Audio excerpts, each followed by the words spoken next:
police officers, because I appreciate do it. skip, I do. I support blue 100%. But Kevin, I'm gonna let you go ahead and, you tell them. Are you saying he's abnormal? Yes, Some have said that, so there is that. yes, we're gonna go there. First of all, thank you for having me. I'm pleased to be here tonight, following General Marshall case. This is gonna be probably a little tough because we're big guys. So, my name is Kevin McNatt. I'm running for the Autauga County Sheriff's Office position, to be your next sheriff. I have been in law enforcement since 2001. I started in the small town of Autauga, right down the road from here. Went to the Tuscaloosa Police Academy, graduated top of the class with 2 of the 3 honors, which was Top Gun, and the one I'm most proud of, the Award of Excellence, because that was voted on by my peers. I was Autaugaville's first school resource officer. Herbie Johnson recruited me to come to the sheriff's office. One of the best moves I ever made. Working for Sheriff Johnson was amazing. Taught me a lot, great mentor, how to deal with others, and how to deal with employees. One of the best bosses I've ever had. While at the sheriff's office, I've worked every myriad there was. Patrol deputy, day and night shift. Sergeant in narcotics, was a founding member of the first SWAT team in Autauga County, and later promoted to lieutenant overnight shift. I then got recruited by the director of at the time it's called Investigations and Intelligence Division of Department of Corrections, which nobody knows who we are or what we do. That's why I always said it's kind of an interesting job. And the way I can describe it to people is, if you've ever seen NCIS, they're like FBI agents that investigate only the Navy and Marine Corps. Well, we're the state police agents that investigate everything that happens within DOC. All the crimes that are committed within the Department of Corrections, which are vast. I'm sure all of you in this area have seen WSFA. Just the other day we had a double homicide. That's why I wasn't able to come see Case speak with the Republicans over at Uncle Mick's. Sorry. But we had a double homicide. The dirty officers that go to jail, that's my guys that are arresting the dirty officers, bringing them to court. So I went there as an agent. In 2 years, I promoted to a senior agent, and then I was selected out of all the agents. 2 of us were selected to work with the U.S. Department of Justice and the FBI on a task force where everything that we investigated and prosecuted were public corruption crimes, dirty officers, and civil rights violations under color of law. So say beating of a handcuffed inmate, right? Several other things as well. I spent 2 years on that task force, which was a great learning experience. Our prosecutors came from DC, out of Washington. They were the Civil Rights Criminal Division. They sat with us on every interview and were an integral part of every investigation. From there, I was asked by my director to create the first training division for our state agency, where I became the training coordinator and was responsible for developing, teaching, and making sure that all of these agents and officers, canines, kept their post standards and learned.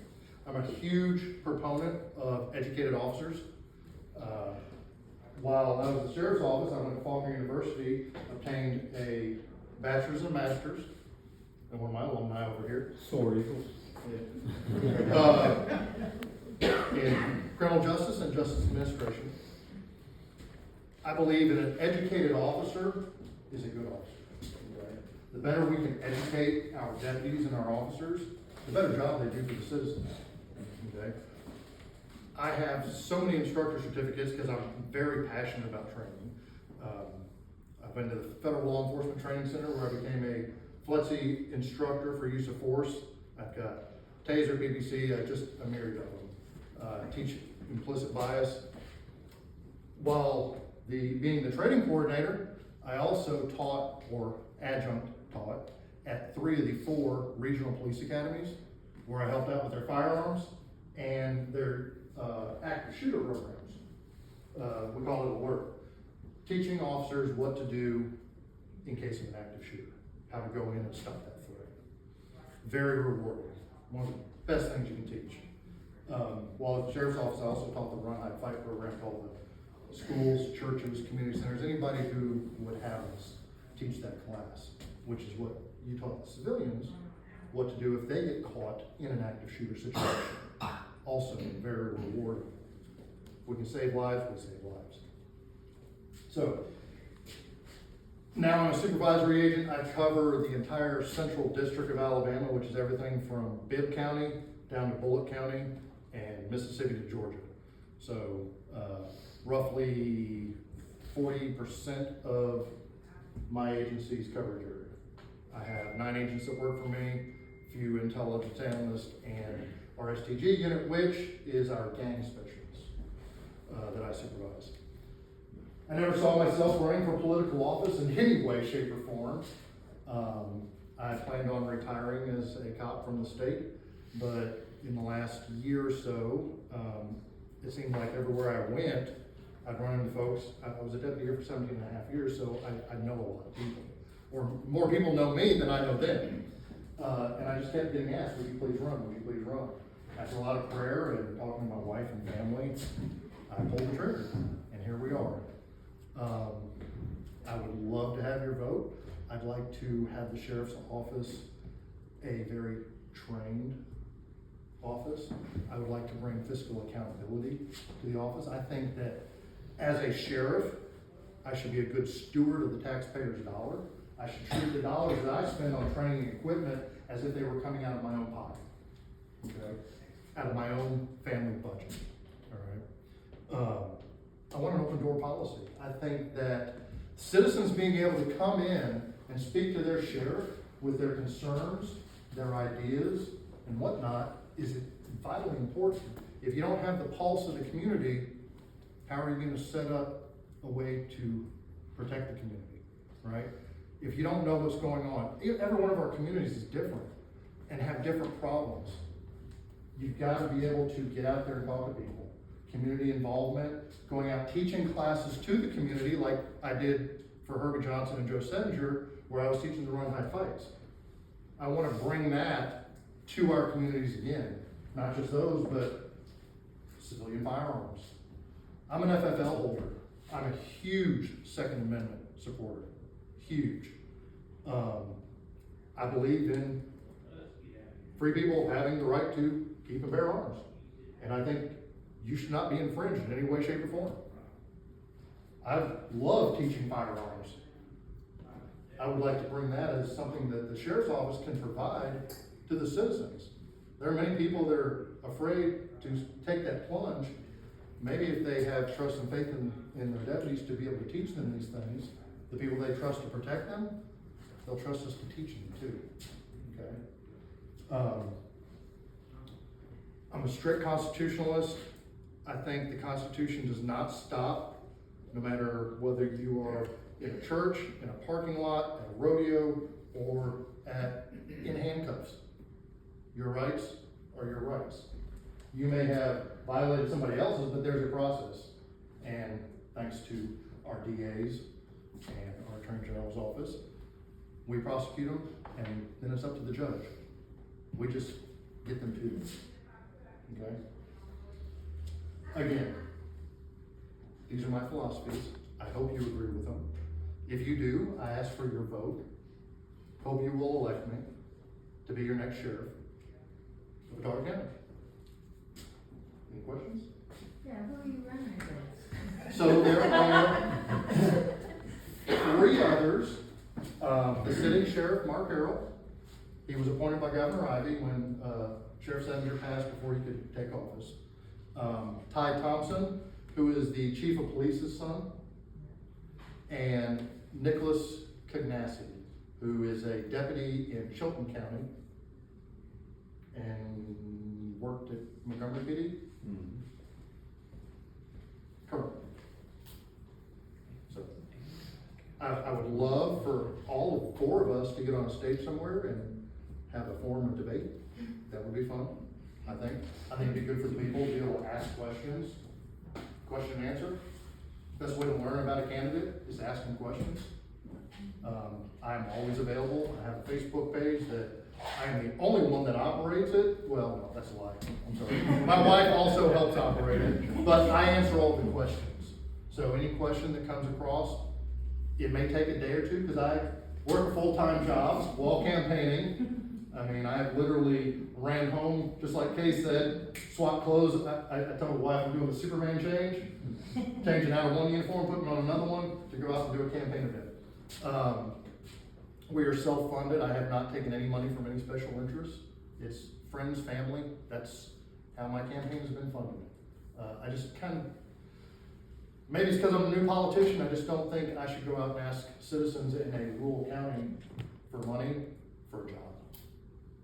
So, if I win, it's because the people of Autauga County think that I'm gonna be the best for the job.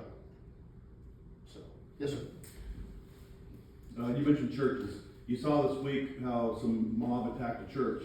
From a law enforcement perspective, if you're sitting in a congregation and a mob comes in like that, what's the best response in a way that you won't get sued? So, you, the church? Yes. Okay. My person sitting in the church. Right. So, at my church, I go to Journey. Okay, my wife and I are members of Journey. We also serve there. I serve in a capacity of church security. Okay, that's one of the things I do, and most of the ones, okay, most of the people on my team are military or law enforcement, or private, right? We keep a good eye on who's coming, who's going. Now, granted, as a church, so we want sinners to come in, right? We do want sinners to come in, because that's how you get saved. However, if they create a problem, we're going to kindly escort them, okay? Because somebody coming in and creating a problem inside the church is violating the parishioners' First Amendment rights, right? So, I mean, you have your First Amendment right to peacefully protest, but not to step on my First Amendment right either, right? So, in our church, we would kindly escort them out. Yeah, Does that answer can I- your question, Elder? Let me put the lawyer hat on, I'll add, we have a FACE Act, is what it's called. It's on the federal side. My dear friend, Pam Bondi, is now charged, a couple of people that were a part of that effort the other day, and hopefully they will continue to work more on that. But there's a nice federal statute, it actually may cause us to have to look about whether or not we need to pass something in Alabama law that gives state prosecutors that same authority. That'd be great. I've got a real quick one. Ma'am. So bringing this back to a very local level, okay? Bringing it back to our police, or our deputy sheriffs in the county. I'm a policeman in law enforcement family. So before I even became a law enforcement family, I advocated, this is one job that is so unthankful. People do not understand and appreciate what these people do every day. People in this room do. But what they get paid for what they do, we should be ashamed of ourselves. Some of them make more money at McDonald's than our law enforcement. And that is absolutely wrong. And they got to know that people have their back. I'm so tired of we need to invest here, we need to invest there, we need to buy this, but we're not paying our young, and these are young people, most of them, not all of them. By the time they get to your age, they've made it up here. These are young people. We wish. I mean, These are young people, most of them young men, not all of them, but most of them, and they're trying to support a family on ridiculous wages. it absolutely. And how are you as far as, I'm gonna ask this local tough question. That's fine. How are you as far as, I've got your back? Listen, I came from Montgomery, Alabama, when Mayor Emory Farmer was the mayor. Okay, so that's the kind of thing, if we can go back to supporting our local police officers, paying them more than McDonald's, I think that we will find that we will get a great team and lower crime. Thank you. You're welcome. Now, having said that, I always used to joke with people, I worked in corporate America before I took the plunge to be a cop. Okay, I was 31 years old when I went to the police academy. Well, half the other kids were, 20, 21, 22, 23, right? And I made good money working in corporate America. really good money. I took a 2/3 cut in pay. Just like they've said that politics is a calling, so is law enforcement, okay? I took a 2/3 cut in pay. My first job in Autaugaville was for $8.35 an hour. $8.35 an hour. Now, having said that, there was a lot of life changes that had to be made, right? So I had to pull back on some of that spending and what I was buying, and I'm a gun guy, so that meant less guns, less ammo, whatnot. But you know what? I don't regret it the slightest. Now, I do agree with you. All cops get paid too little for the amount of things that they deal with. We have a very, very high level, both, not just police officers, but also firefighters, right, of PTSD, okay? You see things that should never have been seen by human eyes. You really do. I became a peer support certified officer, and I highly recommend that class to every single person as a first responder, because you don't realize what kind of PTSD that they get, okay? And I can tell you that each one of us had to share a story of the worst thing that we had seen. And there was not, now I'm talking big SWAT guys and everything, there was not a dry eye in that class by the time that part of the class was over. And every one of their stories that affected them, I had been on a call just like that. Just that particular call didn't affect me that way, right? So yes, they do need more money. The problem with all law enforcement getting more money is there's always something that decides how much they get, right? You can fight for it, you can fight for it. If I win this election, I will take over a $10,000 cut in pay, okay, to be the sheriff. I work for the state, and I'm a supervisory agent.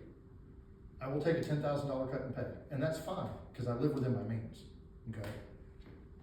My wife is okay with it. I'm fortunate that we make enough money that she can be a stay-at-home mom, okay? We can still be able to manage that if I win. I'm not going to ask for myself a raise, but I will ask consistently to raise the wages of the jailers and the deputies, because they're the ones out there every day. Oh, and when I say out there every day, I'm not gonna be sitting behind a desk. I will get a chief deputy that I can trust to handle the daily duties, the administrative duties. I might be the one that shows up at your house to do your report because I'm the closest one. Now, I won't be patrolling all the time because that's not the job that I would be elected to do, but I'm going to be involved at the micro and the macro level, because that's just who I am. I can't turn that off, okay? I do that at my job now. I go out with search warrants hunting with my guys. I go out and do all sorts of stuff, but I also end up, I joke in my job at the state, I'm an 8th grade English teacher and a timekeeper, because I have to fix their reports and fix their time. Hey, I forgot to call it out. Can you look me up? Yeah, gotcha. So, I hope that answered your question. Yeah, it did, and to know that you would, if you were elected, you would give support to your, yeah, and I'm hoping that Absolutely. we can recruit and get more deputies. And if you take care of your deputies, you don't have a high turnover rate. That's right. Okay. That's right. Deputies don't leave for $1 an hour. They leave for a better feeling job. So the support is not just monetary Right. by itself. The support is giving them the tools and empowering them to make good decisions and to make the right decisions and supporting them. And if they make the wrong decisions, instead of getting onto them, mentor them. You know, I've been blessed. I've had some great bosses who have mentored me. I've been very blessed. I'm gonna bring that with me to help mentor the new ones too, until my time is done. So, Thank you. yes, ma'am. Ma'am, Do you plan on restructuring the sheriff's department? there will be some restructuring, yes. I'm not gonna say what exactly now, because that's pretty much political suicide, right? But there will be some changes, and on day one, in addition to some of those changes, there will be some hard cogs of, I have a different philosophy, this is mine, I'm gonna ask you to get behind it. If not, I'll give you the opportunity to Correct, but, you have to have some kind of, accountability. So, we're law enforcement officers. You have to put your faith and trust in us to keep you safe and to protect you. If you don't trust us, there's no need for us, right? And then you have chaos. So, yes, I think every sheriff is restructured to some extent. I would be no different.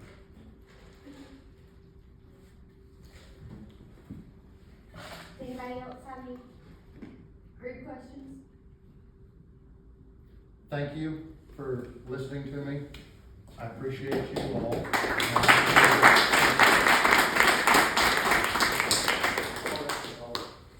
And I just wanna thank y'all again for coming, especially those of you that are visiting with us.